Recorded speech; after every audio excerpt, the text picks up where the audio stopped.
ikuti satu ceramah khas, iaitu Rasulullah teladan ummah yang kita bawakan pagi ini. Ini menambahkan lagi pengetahuan kita sebetulnya. Ya, jadi bersesuaian lah dengan sambutan Maulud Nabi Muhammad SAW pada hari ini.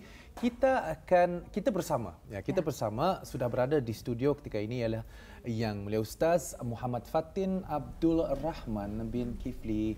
Assalamualaikum Ustaz. Waalaikumsalam warahmatullahi taala wabarakatuh. Baiklah. Jadi untuk penjelasan seterusnya mengenai mukadimah bagi tajuk tazkirah pagi hari ini, Rasulullah sebagai teladan ummah. Jadi mungkin dapat dimulakan dengan mukadimahnya, silakan Ustaz. Alhamdulillah, terima kasih Tuan Pengerusi, Puan Pengerusi. Bismillahirrahmanirrahim. Alhamdulillahirabbil alamin wassalatu wassalamu ala asyrafil anbiya'i wal mursalin sayyidina maulana Muhammad wa ala alihi wa sahbihi ajma'in. Rabbi syrah li sadri wa yassir li amri wahlul 'uqdatam min lisani yafqahu qawli. Allahumma rabbi yassir wa la tu'assir ya karim. Allahumma rzuqna rabbi fahman nabiyyin wa hifzal mursalin wa ilhamal malaikatil muqarrabin fi afiyati ya arhamar rahimin. Fahamna Sulaiman wa kul atainahu man wa ilma wa sakharna ma'a Daud al jibal yusabbihna wa tayr wa kunna fa'ilin. Amma ba'. Alhamdulillah, syukur kita pada Allah Subhanahu wa taala yang mana saya sendiri dan kita itu para penonton itu pada hari ini alhamdulillah kita sama-sama menyambut ataupun memperingatkan peristiwa agung, iaitu peristiwa yang penuh kemuliaan kelahiran dan keputeraan baginda Rasulullah sallallahu alaihi wasallam setiap 12 Rabiul Awal. Alhamdulillah, tajuk kita ialah Rasulullah sallallahu alaihi wasallam teladan ummah.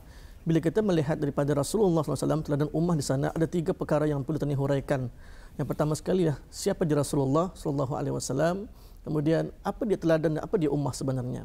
Makna di sini teladan itu adalah perkataan bahasa yang sudah sering terdengar, iaitu bahasa Melayu. Dalam edisi Kamus Dewan Bahasa pun mengatakan bahawasanya teladan itu adalah berbahasa bentuk contoh ataupun ikutan. Namun apakah perbahasan di sebalik teladan tersebut? Kalau disebut teladan, maknanya di sini ia tidak boleh menjurus ke arah keburukan. Artinya disebut teladan automatik mesti positif, perkara yang baik. Perkara yang positif, artinya perkara yang mendatangkan kebaikan. Sama ada teladan itu adalah contoh, ikutan, model, sejarah atau pengajaran atau iktibar. Selagi nama teladan artinya orang tahu, artinya itu adalah perkara yang baik. Manakala ummah adalah bahasa Arab. Yang dipanggil sebagai ummah itu definisinya terlalu banyak. Ada yang mengatakan, para ulama mengatakan ummah ini adalah satu kelompok atau golongan yang berada dalam satu persatuan. Ataupun ia adalah satu golongan manusia yang banyak di sebuah bangsa ataupun negara. Dan ataupun ia adalah institusi ataupun ia adalah para pemeluk. Jadi bila sebut para pemeluk itu artinya sama ada ia beragama Islam ataupun tidak beragama Islam pun dipanggil sebagai ummah. Tapi dalam konteks kita ni bahasa umat ialah khusus kepada orang-orang yang beragama Islam. Jadi itu sudah 2 dihuraikan. Dan siapa dia Rasulullah SAW? Kita ni sering mengatakan Rasulullah SAW lahir pada 12 Rabiul Awal. Tetapi siapa dia Rasulullah SAW ini? Kalau kita ni melihat bahawasanya Rasulullah SAW itu sebelum menjadi Rasul, siapa orangnya? Maka seorang insan kekasih Allah Subhanahu Wa Taala yang lahirnya pada 12 Rabiul Awal yang dalam keadaan yatim, tidak ada berbapa. Namun ibunya Siti Aminah bersama dengan neneknya Abdul Muttalib yang menjaganya memberikan nama Muhammad. Kenapa Muhammad? Ini mungkin orang tidak tahu di sebalik cerita. Sebab pada waktu zaman tersebut tidak ada pernah orang bernama Muhammad. Tidak ada pernah. Kerana apa? Orang-orang Arab waktu itu berbinkan bin neneknya. Contohnya Ibnu Mas'ud, Ibnu Abbas, semua Imam Syafi'i berbinkan kepada semua neneknya. Jadi kenapa Muhammad? Dalam kitab ini, dalam hadis riwayat Al-Bukhari dia mengatakan Rasulullah SAW pernah bersabda, kata Rasulullah, hakku itu ada 5, kata Rasulullah. Artinya di atas nama aku itu ada 5. Yang pertama kata Rasulullah, aku adalah Muhammad. Yang kedua, aku adalah Ahmad. Yang ketiga, aku adalah penghapus semua kaum-kaum yang bukan beragama Islam, iaitu orang-orang kafir. Kemudian yang keempat, aku adalah di antara orang yang memberikan umat ini bersamaku, artinya menghimpunkan orang-orang ini untuk bersamanya belajar agama. Dan yang kelima, aku adalah Al-Aqib, iaitu tidak ada selepas satu nabi selepas akunya. Riwayat Al-Bukhari. Ini kata Rasulullah SAW. Jadi Imam Asyuti mengkaji semula apa maksud di sebalik ini. Dalam kitab Fathul Bari mengatakan bahawasanya Muhammad Dan Ahmad ini adalah di antara nama yang dijaga oleh Allah pada waktu tersebut lah. Namun sekarang kita ni memakai kan sudah banyak nama-nama anak kita ni, saudara kita ni banyak pakai. Sebab apa? Sebab neneknya Abdul Muttalib ini mencari nama yang Muhammad itu artinya yang terpuji. Ahmad artinya yang paling dipuji. Jadi kenapa neneknya bagi Abdul Muttalib ini bagi nama itu? Sebab mahu mikirkan supaya Allah Subhanahu Wa Taala ni memuji Rasulullah. Dan orang-orang ramai pun memuji Rasulullah disebabkan nama itu adalah doa. Tapi bukan saja yang terjadi, memang terjadi Allah memuji Rasulullah, orang ramai, orang Akhtani memuji Rasulullah, tetapi lebih. Sebab apa? Rasulullah SAW menjadi orang yang paling banyak memuji Allah Subhanahu Wa Taala. Ini amazingnya namanya, artinya bermula daripada insan sebelum bergelar Rasul. Kita ni melihat daripada aspek nama dulu. Jadi apabila kita melihat siapa dari Rasulullah, itulah Rasulullah orang yang terpuji. Insannya pada waktu kecil ini dididik, dibimbing dan sehingga digelar sebagai Al-Amin. Belum menjadi Rasul, baru kanak-kanak, tapi dipanggil sebagai Al-Amin, iaitu yang dipercayai. Maka sebahagian cerita tersebut barulah Rasulullah berkembang, berdakwah 40 tahun, wahyu diturunkan dan berdakwah selama 3 tahun, menjadikan Islam itu agama yang mendatangkan rahmat kepada Allah Subhanahu Wa Taala dan akhlak yang baik. Sesuai dengan sabda Rasulullah sallallahu alaihi wasallam, "Innama bu'istu liutammima solihal akhlak." Artinya aku diutus Rasulullah ni untuk menyempurnakan akhlak yang baik. Jadi itulah kita kena mengetahui bahawasanya siapa dari Rasulullah, kenapa jadi teladan ummah, sebab berdasarkan daripada sabda Rasulullah SAW itu memang Rasulullah ni adalah contoh ikutan yang terbaik untuk kita ni. Ya, alhamdulillah ya, dengan mukadimah yang jelas sebentar tadi. Dan juga mungkin Ustaz boleh mengungsikan antara contoh teladan yang boleh masyarakat kita ni jadikan sebagai ikutan. Silakan Ustaz. Alhamdulillah, terima kasih di atas selain tadi. Kalau kita dengan contoh teladan memang banyak. Memang banyak antara contoh teladannya daripada Rasulullah SAW. Yang pertama sekali kita ni boleh melihat Rasulullah seorang jujur. Jujurnya macam mana Rasulullah, sangat jujur. Yang kedua, amanahnya Rasulullah, macam mana amanahnya lagi amanah. Kalau kita ni kan amanah ni payah. Lebih-lebih lagi kalau kita ni berseorangan. Payah amanah tersebut. Kadang-kadang pecah amanah. Kadang-kadang yang berjual pun berniaga kadang berlaku pecah amanah dan seumpamanya. Tapi tadi bercontoh pada Rasulullah bagaimana menjaga amanah. Kemudian tablignya Rasulullah, fatanahnya Rasulullah. Tabligh itu menyampaikan. Rasulullah tidak pernah karit untuk berbicara tentang kebaikan, ilmu. Tapi kita ni kadang-kadang, maaf lah, kadang-kadang kita ni payahkan sharing. Anda mau lebih-lebih lagi untuk mencapai kejayaan. Dalam mencapai kejayaan ni, aku dulu berjaya, baru orang lain macam itu. Tapi Rasulullah tidak. Rasulullah kita ni mau sama-sama berjemaah berjaya. Hanya Rasulullah. Antaranya juga Rasulullah tidak sombong. Kita ni perlu ikutkan. Kita ni baru dapat ijazah, PhD, master, pun sudah ni angkuh. Nabi, seorang Nabi, kalah PhD itu. Tapi Nabi tidak pernah sombong. Ini hebatnya Rasulullah SAW. Ikut gaya Rasulullah SAW. Dan Rasulullah pun tadi boleh ikutkan bagaimana cara Rasulullah makan, guna tangan kanan, tidur cara beradab, pusing belas sebelah kanan, dan menghormati orang tua, menyayangi istrinya, membahagiakan istrinya. Semua ni ajaran Rasulullah. Kita ni mesti kenal Rasulullah SAW untuk mencapai contoh yang terbaik daripada Rasulullah. Firman Allah Subhanahu Wa Taala menyebutkan, A'udzubillahi minasyaitonirrajim. Bismillahirrahmanirrahim. Laqad kana Rasulullah fihi uswatun hasanah. Artinya ialah sungguhnya Rasulullah ni diturunkan untuk menyempurnakan contoh ikutan yang baik.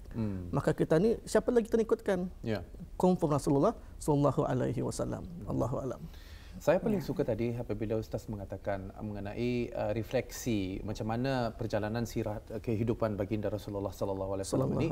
Bukannya kita ni biasa mula berfikir setelah baginda diangkat menjadi rasul barutah kita ni tahu cerita-ceritanya, tetapi siapa sebenarnya manusia ataupun baginda di sebelum apa usaha-usaha ataupun amalan-amalan yang dilakukan sebelum baginda menjadi rasul. Dan antara yang paling utama yang dikatakan oleh Ustaz tadi ialah keluhuran sifat murninya. Di antara keluhuran sifat murni ini ialah baik hati, dipercayai, dan nyata orang apabila apabila diugut nyata orang indah mudah melenting. Betul. Dan amalan-amalan ini adalah satu iktibar, teladan kata ini ikuti. Biasanya apabila manusia biasa dengan sifat-sifat ini, kadang-kadang kita ni apabila dimusuhi, kita ni akan balas balik ni, Ustaz. Betul. Biasanya. Tetapi kalau kita mendengar sampai zaman dulu pun kita ni dengar musuh-musuh yang indah menyukai baginda sampai mengumban najis ke perjalanan-perjalanan atau wa imma sampai hatta ke badan dan ke muka misalnya. Baginda yang melenting. Apakah iktibar itu dapat diambil untuk diaplikasikan dalam kehidupan kita ini? Alhamdulillah, terima kasih atas yang tadi itu. Jadi kita melihat di sini satu kisah Rasulullah SAW ketika Rasulullah bersama para sahabatnya selepas kuliah subuh dan berdakwah tazkirah, lalu ada seorang perempuan, itu perempuan yang bukan beragama Islam. Jadi waktu itu sengaja untuk mengugut Rasulullah bersama para sahabat dengan menyediakan satu bakul penuh limau dibagi kepada Rasulullah. Jadi Rasulullah ambil. Ada limau dulu tu rupanya. Ada limau sudah. Warnanya segar, nyaman. Kalau kita ni melihat macam sikar sepi ada colek indulgence, nyaman usulnya, meleleh meliur. Tapi ini limau.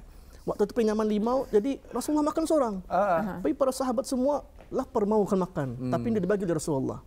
Kata para sahabat, ya Rasulullah, kenapa kau dah bagi sedangkan engkau selalu sharing makanan pada kami? Kata Rasulullah SAW, wahai para sahabatnya, minta maafnya, aku makan seorangnya. Sebab perempuan tadi itu aku tahu siapanya, itu orang yang sengaja untuk menggut kita ni supaya kita ni marah. Orang itu buat jahat adalah kita ni.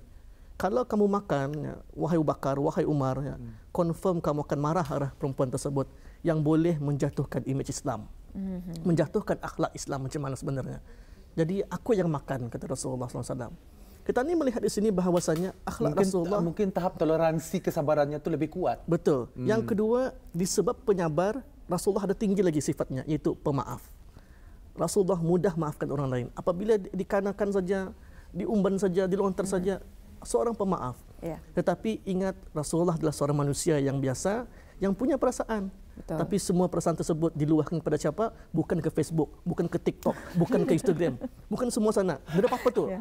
Functionnya is nothing, but less pun nothing. I love that. Cuma luahan Rasulullah, ya betul, luahan Rasulullah semua balik pada Allah Subhanahu wa Taala. Jadi kita ni mesti balik semula, apapun urusan kita ni, ada orang jahat kita ni, balik semula, aju kepada Allah SWT. InsyaAllah Allah tolong kita ni. Sebab apa? Semua yang tadi punya urusan ni kita ni buat, tetapi selebihnya urusan Allah Subhanahu wa Taala. Alhamdulillah. Jadi sebenarnya macam mana Ustaz cara kita ni menzahirkan cinta kita ni kepada baginda Rasulullah sallallahu alaihi wasallam? Mungkin ada cara-caranya tadi yang boleh kita ni praktikkan dalam kehidupan. Silakan Ustaz. Alhamdulillah, kalau kita ni melihat di negara kita ini tidak pernah terlepas untuk menyambut sambutan Maulidur Rasul, sama ada di perhimpunan di taman, perarakan ataupun di masjid-masjid. Tapi hanya satu usaha. Usaha itu ialah melambangkan cinta kita ni kepada baginda Rasulullah SAW. Persoalannya kalau kita ni tidak pernah buat langsung maulid ini, adakah kita ni menjadi insan yang ingat Rasulullah? Sedangkan mungkin ada rata-ratanya kita ni bila masuk Rabiul Awal sahaja baru ingat Rasulullah. Macam Ramadan, masuk Ramadan baru buka Quran. Sayangnya kita ni, rugi kita ni. Sama macam Rasulullah, masuk Rabiul Awal, masjid bergema, tapi tadi dah hadir. Sudah hari perhimpunan, kadang-kadang baru ingat Rasulullah. Siapa Rasulullah? Sedangkan Rasulullah menunggu kita ni. Rasulullah menunggu kita ni, siapa di antara kau ni yang akan cinta padaku, yang untuk berselawat kepadaku.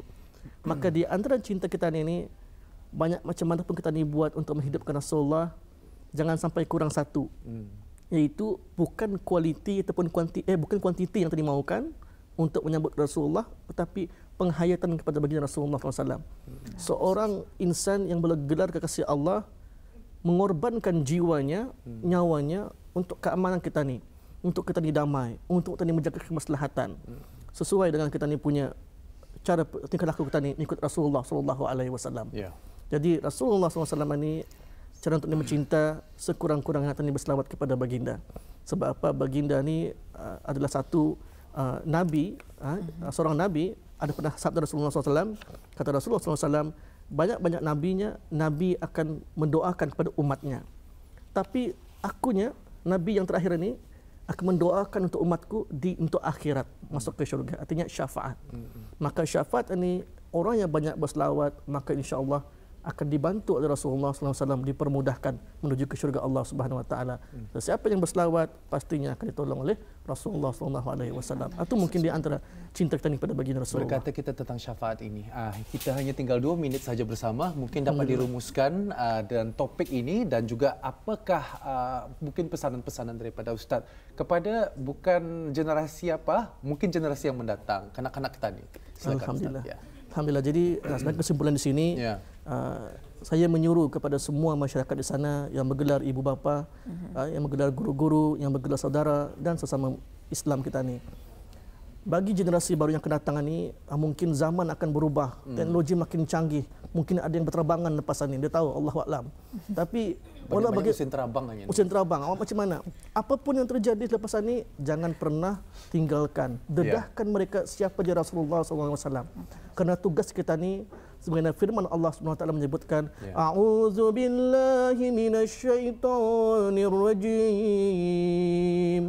Bismillahirrahmanirrahim.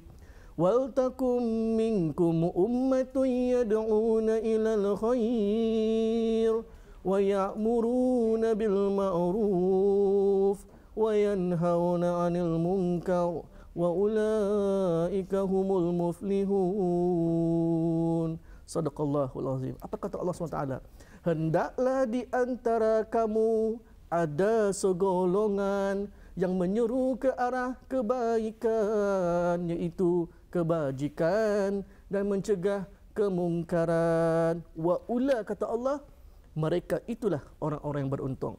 Untung di sini tidak sama kejayaan di dunia, tetapi untungnya hebat di mata Allah Subhanahu Wa Taala. Jadi saya sama-sama kita hidupkan untuk dedah siapa dia Rasulullah SAW, iaitu orang insan yang bergelar kasih Allah Subhanahu Wa Taala. Selawat ke atasnya sama-sama insya-Allah. Allahumma shalli ala Muhammad wa ala alihi washabbihi wa barik wasallim. Semoga kita ni sama-sama untung, sama-sama hebat di hari ini dan di masa-masa mendatang. Dan kita mengucapkan ribuan terima kasih kepada Yang Mulia Ustaz Muhammad Fatin Abdul Rahman bin Kifli. Beliau merupakan Guru Unit Rohani Jabatan Pendidikan Co-Curriculum Kementerian Pendidikan. Terima kasih Ustaz. Assalamualaikum. Sama-sama. Waalaikumsalam warahmatullahi wabarakatuh.